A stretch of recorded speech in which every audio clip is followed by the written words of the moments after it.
Bismillahirrahmanirrahim. Assalamu alaikum students. Welcome to Legend Institute of Management and Sciences. Hope all of you are doing well. Our subject is Animal Form and Function 1, BS Zoology 4th, and I'm your course instructor Sehri Shumar. Today's lecture is lecture number 9 and the topic is communication. Basically nervous system हमने discuss करना है. Last time हम लोगों ने chapter number 1 complete किया था जिसके अंदर हमने स्केलेटल मसल्स की डिटेल डिस्कस कर ली थी और आज हमने जो है वो सेकंड चैप्टर स्टार्ट करना है, that is communication 1 and the topic is nervous system. ठीक है, नर्वस सिस्टम की बात करेंगे. सबसे पहले हमें जैसे कि चैप्टर का हमारा नाम है कम्युनिकेशन, तो हमें कम्युनिकेशन का पता होना चाहिए कि कम्युनिकेशन क्या है, एनिमल्स के अंदर कम्युनिकेशन किस तरह से होती है. ठीक है, तो हम देखते हैं communication when one animal transmits information to another. ठीक है, कि जब एक एनिमल अपनी इंफॉर्मेशन जो है दूसरे एनिमल को ट्रांसफ़र करता है, causing some kind of change in the animal that gets the information. मतलब दूसरा एनिमल जो कि इंफॉर्मेशन ले रहा है उसके अंदर कोई ना कोई चेंज आता है, उस प्रोसेस को हम कम्युनिकेशन कहते हैं. ठीक है, तो एक एनिमल जो है वो अपनी इंफॉर्मेशन को ट्रांसफ़र करता है और दूसरा जो इंफॉर्मेशन को रिसीव कर रहा है उसके अंदर कोई ना कोई चेंज आएगा, उस प्रोसेस को हमने जो है वो कम्युनिकेशन का नाम दिया है. बायोलॉजिकल कम्युनिकेशन जो है वो हम बात करें तो हम बेसिकली ये जो हमारी एनिमल की कम्युनिकेशन है ये बायोलॉजिकल कम्युनिकेशन के हवाले से हमने डिस्कस करना है. The study of animal communication is called जू सेमियोटिक्स. ठीक है, जू सेमियोटिक्स जो है वो एक ब्रांच है हमारे पास जोलॉजी की जिसके अंदर एनिमल की कम्युनिकेशंस को डिस्कस किया जाता है. लेकिन ये तो हमारे पास जो है वो एक एनिमल की दूसरे एनिमल के साथ कम्युनिकेशन है. लेकिन अगर हम बात करें कि एक सिंगल एनिमल जो है वो उसकी पूरी बॉडी के अंदर इंफॉर्मेशन कैसे ट्रांसफ़र होती है, उस प्रोसेस को हमने जो है वो नर्वस सिस्टम के अंदर डिस्कस करना है. ये तो आप कह सकते हैं ना कि एक मुआशरे के अंदर जो सोसाइटी के अंदर जो एनिमल्स रह रहे हैं उनका जो आप कह सकते हैं ग्रुप बना हुआ है. एक एनिमल दूसरे एनिमल के साथ कम्युनिकेट कैसे कर रहा है, अपनी इन्फॉर्मेशन को ट्रांसफ़र कैसे कर रहा है, उस प्रोसेस को हम जो है वो इस कम्युनिकेशन में देखेंगे. लेकिन जो हमारे पास नर्वस कम्युनिकेशन है वो सिंगल एनिमल के अंदर जो है वो हो रही है, उसके अंदर जो डिफरेंट प्रोसेसेस चल रहे हैं वो आपस में कम्युनिकेटेड हैं, उस प्रोसेस को हम नर्वस सिस्टम के अंदर डिस्कस करेंगे.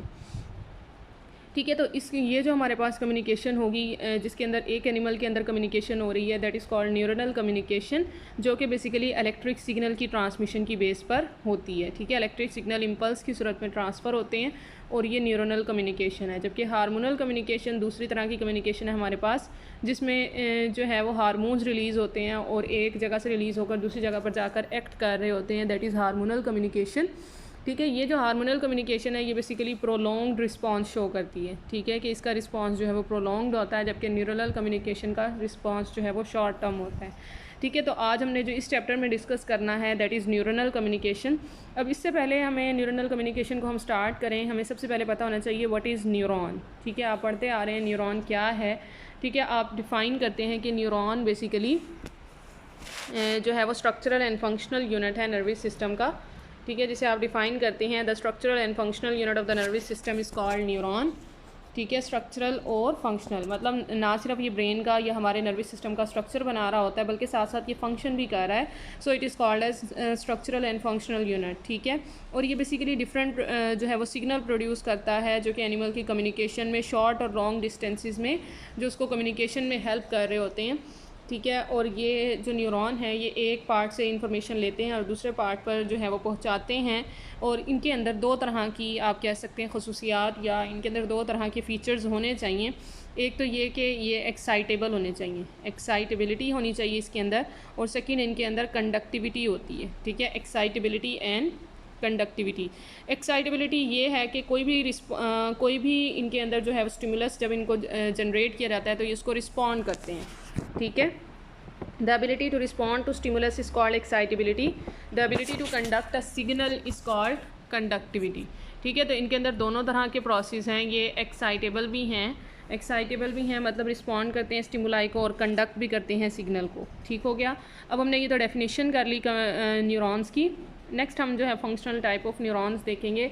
आपको पता है कि बेसिकली हमारे पास न्यूरॉन्स 3 तरह के होते हैं, sensory neuron, motor neuron and inter neuron. ठीक है, सेंसरी न्यूरॉन ऑब्वियसली नाम से ज़ाहिर हो रहा है जो कि डिफरेंट जो है वो सेंसेशन को रिसीव करते हैं, that are called sensory neuron. Carry signals from outer part of the body to central nervous system. ठीक है, कि ये outer part of the body मतलब ये कहीं से भी रिसेप्टर से सिग्नल रिसीव कर सकते हैं या खुद जो है वो रिसेप्टर्स का काम कर सकते हैं. सिग्नल रिसीव करेंगे और फिर ये सेंट्रल नर्वस सिस्टम मतलब ब्रेन तक या स्पाइनल कॉर्ड तक पहुंचाएंगे. ठीक है, तो हम इसको डिफाइन कर सकते हैं, the neuron which transmit nerve impulse from receptor to central nervous system is called sensory neuron. मतलब रिसेप्टर से ये इन्फॉर्मेशन लेते हैं और कहाँ तक पहुँचाते हैं, सेंट्रल नर्वस सिस्टम तक ये जो है वो इन्फॉर्मेशन को जो है वो पहुँचाते हैं। और इसके आगे हमारे पास ये जो सेंसरी न्यूरॉन है इसको भी हम फर्दर 2 टाइप्स में डिवाइड करते हैं।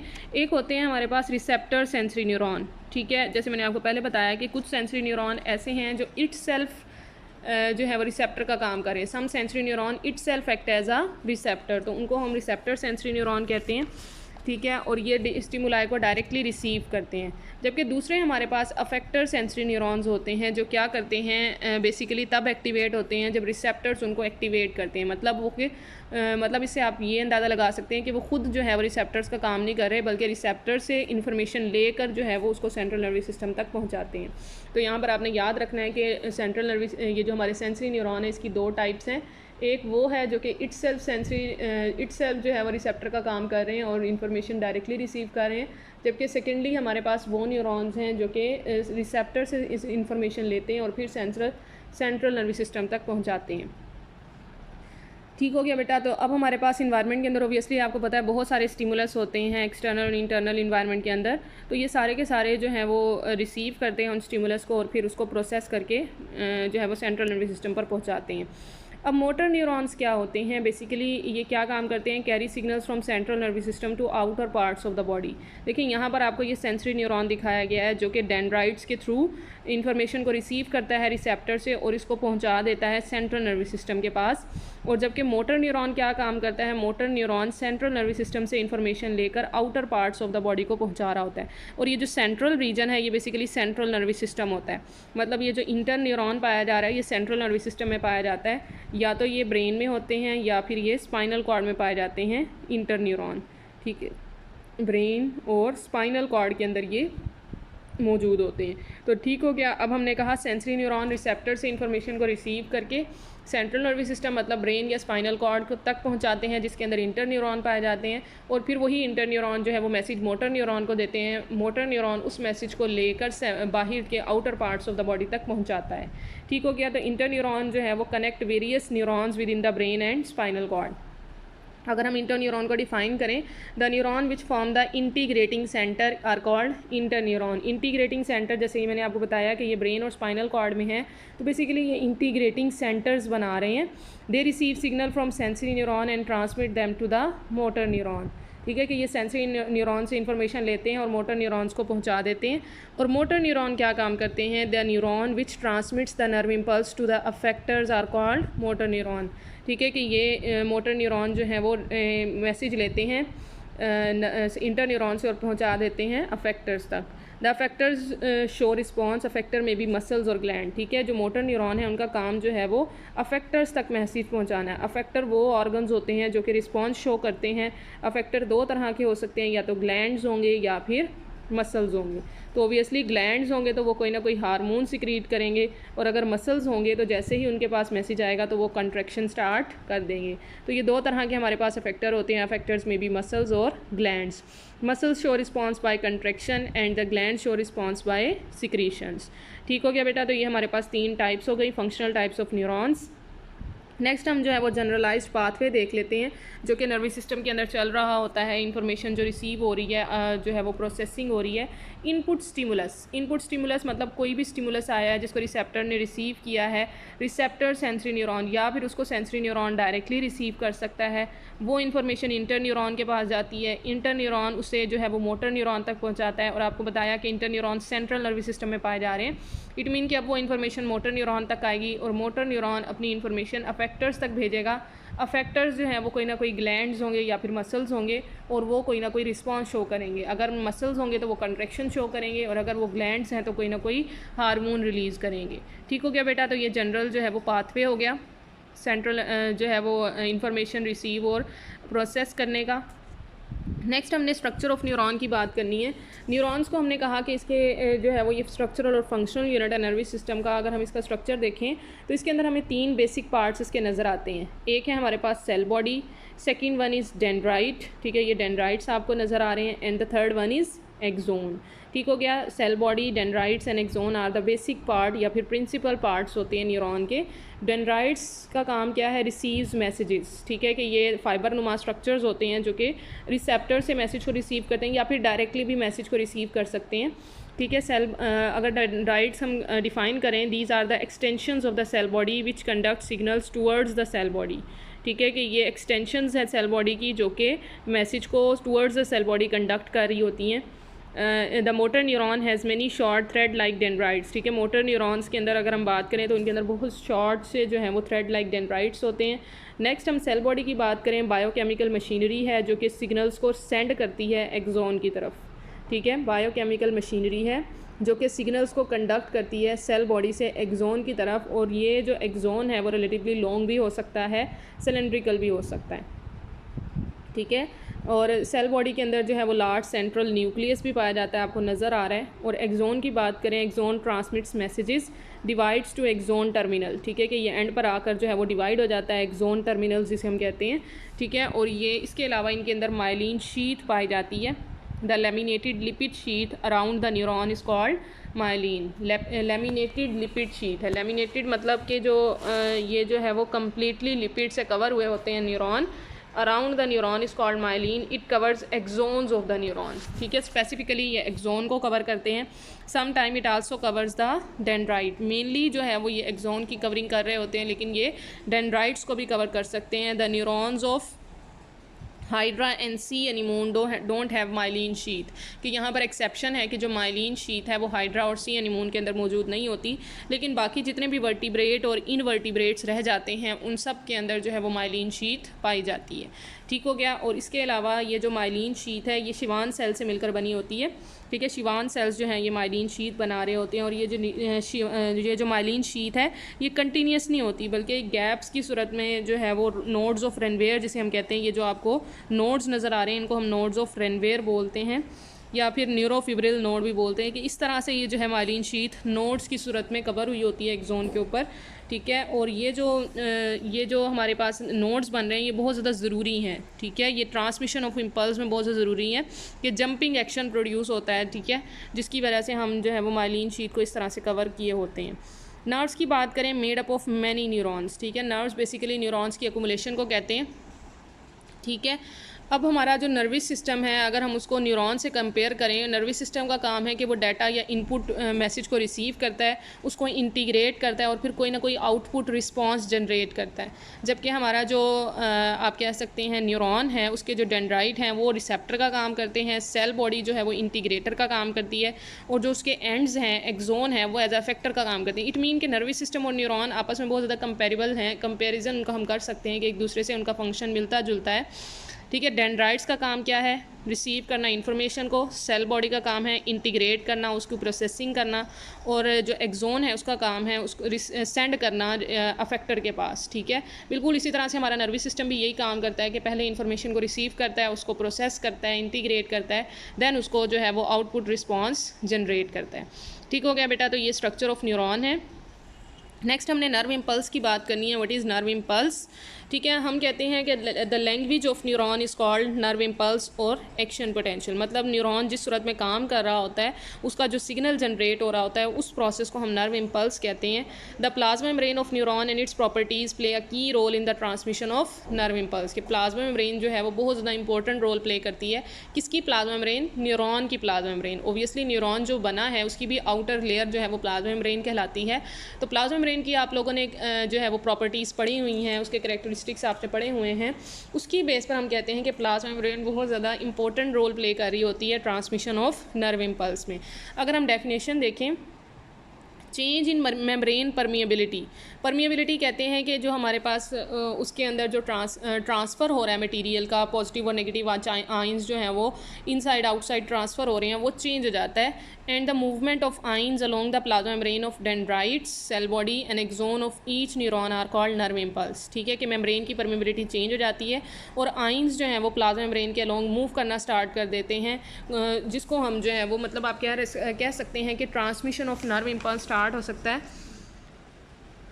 ठीक है। या फिर आप इसको इस तरह से भी कह सकते हैं, electrical potential is a membranous capacity to do work. ठीक है, कि इलेक्ट्रिक पोटेंशियल इसके अंदर नर्व इम्पल्स के अंदर जनरेट हो जाता है, जो कि नर्व इम्पल्स की कैपेसिटी है, न्यूरॉन की कैपेसिटी है कि वो क्या काम कर सकता है।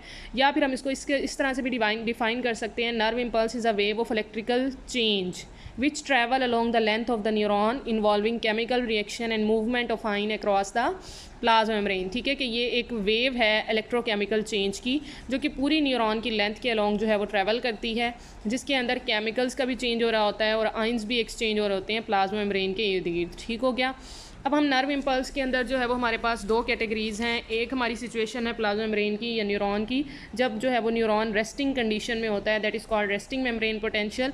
और जब न्यूरॉन एक्टिवेट हो जाता है, ट्रांसफ़र करने लग जाता है इम्पल्स को, that condition is called action membrane potential. तो सबसे पहला जो हमें दिया गया है that is resting membrane potential, मतलब न्यूरॉन इस टाइम पर जो है वो रेस्ट में है, कोई जो है वो नर्व इम्पल्स कंडक्ट नहीं हो रही। उस सूरत हाल में हमारे पास कौन कौन से जो है वो चार्जेस की डिस्ट्रीब्यूशन होती है उसको हमने देखना है। सबसे पहले हम इसको डिफाइन कर लेते हैं। The difference in charge with more positive outside and more negative ions inside is called resting membrane potential. ठीक है, हम कहते हैं कि सपोज़ अगर ये न्यूरॉन की मेम्ब्रेन है तो आउटसाइड हमारे पास पॉजिटिव चार्ज ज़्यादा होता है और इनसाइड हमारे पास नेगेटिव चार्ज की कंसंट्रेशन ज़्यादा होती है। अब ऐसा नहीं है कि बाहर नेगेटिव नहीं है और अंदर बिल्कुल भी पॉजिटिव नहीं है, बल्कि इसके ऑपोजिट होता है कि अंदर पॉजिटिव आयन की कंसंट्रेशन ज़्यादा है, नेगेटिव आयन कम है।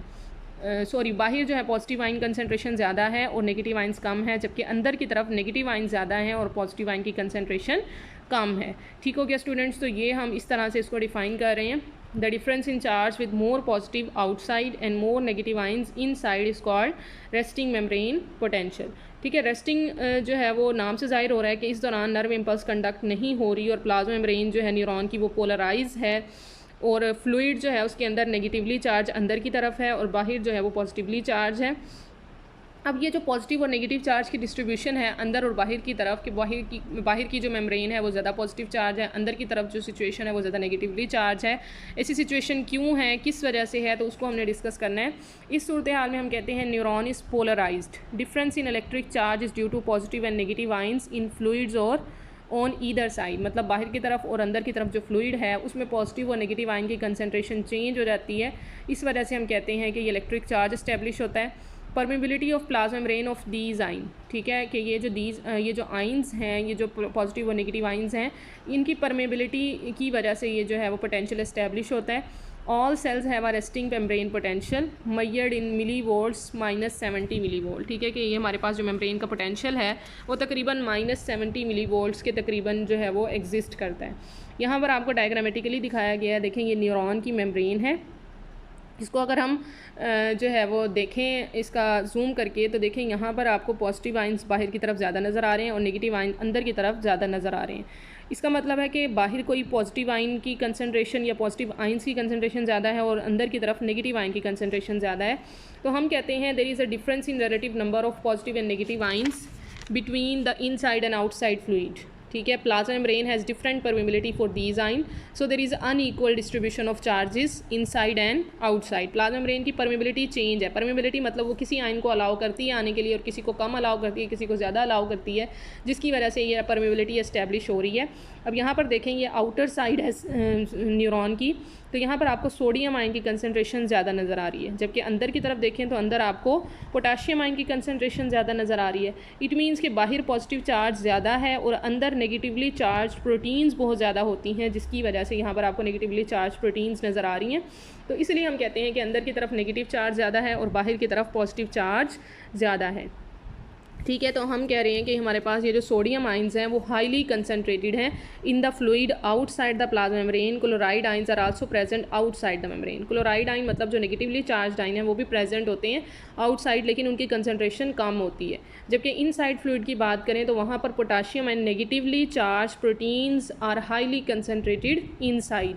ठीक है, कि पोटाशियम आयन और नेगेटिवली चार्ज प्रोटीन्स की कंसंट्रेशन अंदर की तरफ बहुत ज़्यादा होती है, जिसकी वजह से अंदर का जो आप कह सकते हैं जो उसका आप कह सकते हैं उसकी जो कंसंट्रेशन है नेगेटिव चार्ज की वो ज़्यादा हो जाती है। इसके अलावा हम कहते हैं कि यहाँ पर ये जो मेम्ब्रेन है, प्लाज्मा मेम्ब्रेन है न्यूरॉन की, इसके अंदर आयन चैनल्स मौजूद होते हैं, सोडियम पोटाशियम पम्प्स पाए जाते हैं और आयन चैनल्स पाए जाते हैं। अब ये जो आयन चैनल हैं ये बेसिकली सोडियम पोटाशियम को कंटिन्यूसली डिफ्यूज़ करवा सकते हैं। डिफ्यूज़ मतलब डिफिजन आपको पता है ये पैसिव ट्रांसपोर्ट होती है। Diffusion always is a passive transport. Passive transport without energy, मतलब इसके अंदर कोई एनर्जी साफ नहीं करनी पड़ती, बल्कि ये खुद ब खुद मूवमेंट हो रही होती है हाई कंसनट्रेशन से लो कंसनट्रेशन की तरफ। तो आपने याद रखना है diffusion is a passive transport in which ions move from high concentration to the low concentration, that is called diffusion. तो अब हम कह रहे हैं कि यहाँ पर आयन चैनल प्रेजेंट है प्लाज्मा मेम्ब्रेन के अंदर, जो कि सोडियम और पोटाशियम आयंस को मूव करवाते हैं, ठीक है, कॉन्स्टेंटली डिफ्यूज़ करवाते हैं इस आयन चैनल्स के थ्रू। सोडियम और पोटाशियम जो हैं वो कंटिन्यूसली डिफ्यूज़ कर रहे होते हैं, और ओबियसली आपको पता है सोडियम आयन अंदर के बाहर की तरफ ज़्यादा हैं और पोटाशियम आयन अंदर की तरफ ज़्यादा हैं। तो अब आप जो है वो अंदाज़ा लगा सकते हैं कि सोडियम कहाँ से कहाँ मूव करेगा। अगर इसने डिफिजन करनी है तो ओबियसली इसकी कंसनट्रेशन बाहर ज़्यादा है, अंदर कम है, तो ये कहाँ से कहाँ मूव करेगा, अंदर से बाहर से अंदर की तरफ, ठीक है। Ion channels are present in the plasma membrane. The sodium and potassium ion constantly diffuses through this channel. They move from region of higher concentration to the region of lower concentration. The chloride ions and negatively charged protein have larger size, ठीक है, कि chloride ion का size और negatively charged protein जो है उनका size बड़ा होता है, इसलिए वो मूव नहीं कर सकती, ठीक है। और ये जो है वो जहाँ पर मौजूद हैं ये वहीं पर रहते हैं, सिर्फ सोडियम और पोटाशियम आयन की मूवमेंट होती है, ठीक है। इसके अलावा इनके अंदर सोडियम पोटाशियम पंप्स भी पाए जा रहे हैं। अब पंप नाम से ज़ाहिर हो रहा है कि ये जो पंप हैं ये कौन सी ट्रांसपोर्ट करवाएंगे, ये एक्टिव ट्रांसपोर्ट करवाएंगे, ठीक है।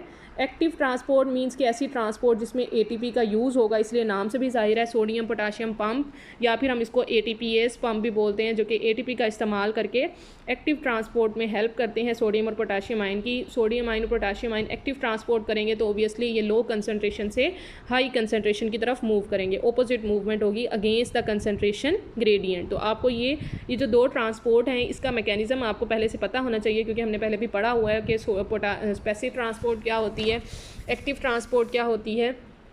डिफिजन बेसिकली जो है वो पैसिव ट्रांसपोर्ट की टाइप है। तो आपने याद रखना है कि ये जो चैनल्स हैं सोडियम पोटाशियम चैनल्स, ये डिफिजन करवाते हैं। डिफिजन करवाएंगे तो कौन सी ट्रांसपोर्ट होगी, पैसिव ट्रांसपोर्ट। जबकि ये जो सोडियम पोटाशियम पंप हैं ये एक्टिव ट्रांसपोर्ट करवाते हैं, और एटीपी का यूज़ होता है, इसके अंदर एनर्जी इस्तेमाल होती है, और जो आयंस हैं वो against the concentration gradient move करते हैं from low concentration to the high concentration. अब इनका काम क्या है एटीपीएस पंप का, जो कि प्लाज्मा मेम्ब्रेन में प्रेजेंट हैं, एटीपी को इस्तेमाल करते हैं, और ये क्या करते हैं सोडियम पोटाशियम की कंसंट्रेशन को मेंटेन कर रहे होते हैं मेम्ब्रेन के अंदर और बाहर।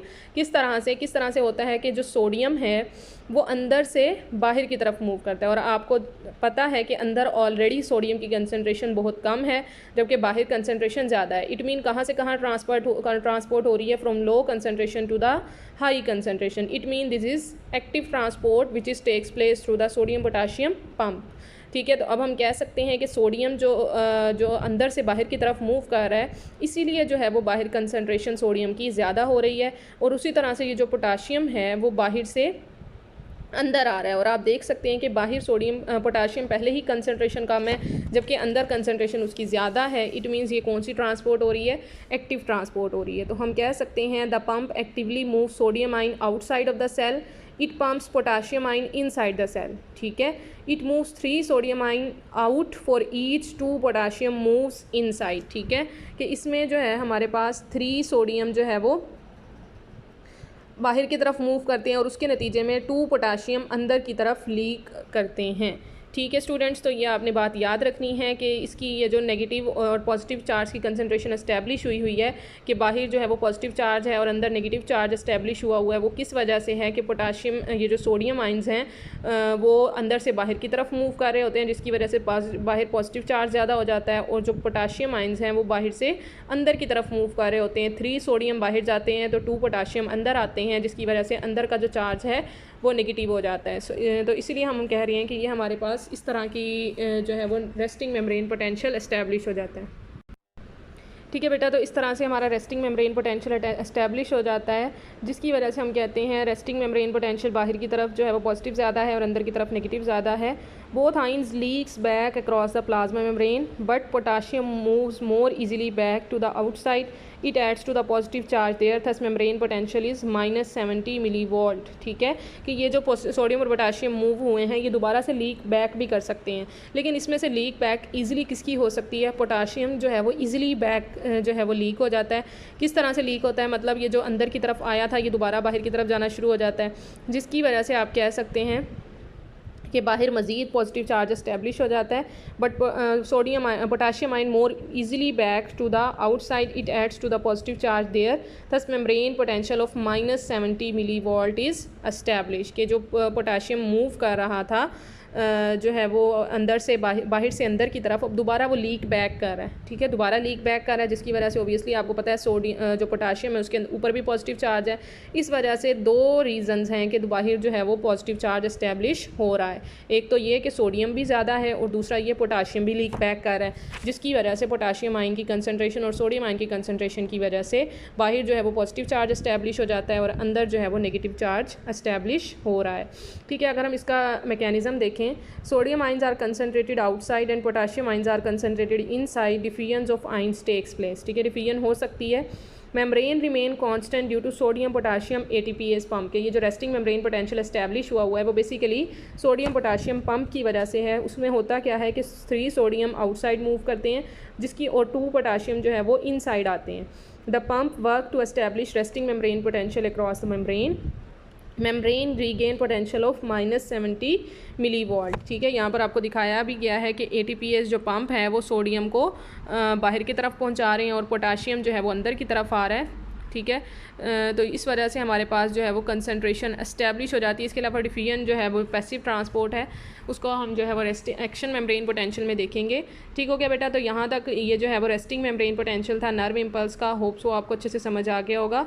नेक्स्ट इंशाल्लाह जो है वो हम एक्शन मेम्ब्रेन पोटेंशियल को डिस्कस करेंगे। नर्व इम्पल्स की एक्शन मेम्ब्रेन पोटेंशियल क्या है। ठीक है, यहाँ तक आप लोगों ने अच्छे से करना है। कोई भी मुश्किल हो, कोई भी प्रॉब्लम हो तो लाजमी मुझसे डिस्कस कीजिएगा। Thank you so much. अल्लाह हाफिज़।